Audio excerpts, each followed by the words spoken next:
સંતનો મતલબ આ શરીર નથી, પેલા બહુ ક્લિયર કરી લો તમે વાત. આપણે હજુ સંત શબ્દ પડે, ગુરુ શબ્દ પડે, સદગુરુ શબ્દ પડે એટલે આપણા સામે આકૃતિ આવે છે. શું આવે છે?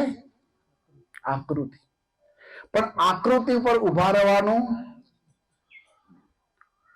બોર બની જાય, બોરમાં પાણી થાય અને પાણી વધારવા જઈએ તો ચોલ્લા ચો કરવાના?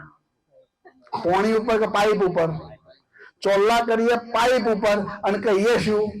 પાણી વધાઈને આયા.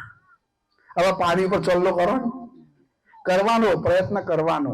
પાણી ચોલ્લો રવા દઈ દે, તમે જેવું કરશો એમ લાફ કરતું જતું રહેશે.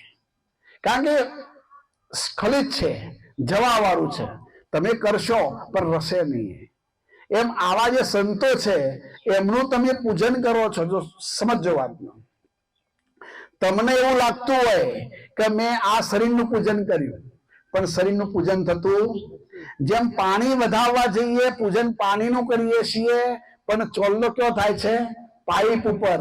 એમ કોઈ પણ પરમાત્માનો ફોટો હોય, પરમાત્માની મૂર્તિ હોય કે સંતનું શરીર તમને દેખાતું હોય, એને તમે પૂજન કરો છો તો તમારી નજરની અંદર એ સંતનું શરીર ન હોવું જોઈએ. એ ભગવાનનો ફોટો આ પૂઠું ન હોવું જોઈએ. તમારે તો અંદર એવો ભાવ કરવાનો કે મારી સમક્ષ સાક્ષાત પરમાત્મા છે અને હું પૂજન કરું છું એ પરમાત્માનું. આવો શુદ્ધ ભાવ કરીને જયારે પૂજન કરશો ને તો એ જ પૂજન તમારું પરમાત્માને પહોંચશે, બાકી નથી પહોંચતું. આ જગતમાં જડ જેવું કશું છે? જડે નથી ને ચેતન નથી. આવું કશું કહેવાય એવું છે નહીં. જે વસ્તુ જેમ છે તેમ છે. અને વ્યવહારિક દશાની અંદર બધી વાતો કરવી પડે છે. અંતસ્કરણ શુદ્ધ કરવું. અંતસ્કરણની પહેલા શું શુદ્ધ કરવું? સમજો વાતમાં. અંતસ્કરણની આ ફેક્ટરીની અંદર રાતે 4 જણા આવે અને તિજોરી તોડે અને તિજોરીમાંથી 5-10 હજાર રૂપિયા પડ્યા હોય એ લઈને જતા રહે. બીજા દાડે આ કંપનીના માલિકો સીસીટીવી ચેક કરે તો શું બોલે? આ 4 ચોર આયા હતા. શું કે?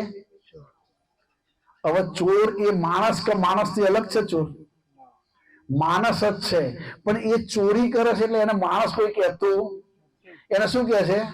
તો ભક્તિની અંદર, અને ભક્તિની અંદર એ નહીં. જો યાદ રાખજો, તમે ઈમાનદારીથી કમાશો તો ભલે 100 રૂપિયા કમાશો તો પણ સમાજ તમને એક સરસ આદર્શની નજરે જોવે છે કે ભાઈ મહેનત કરીને કમાય છે.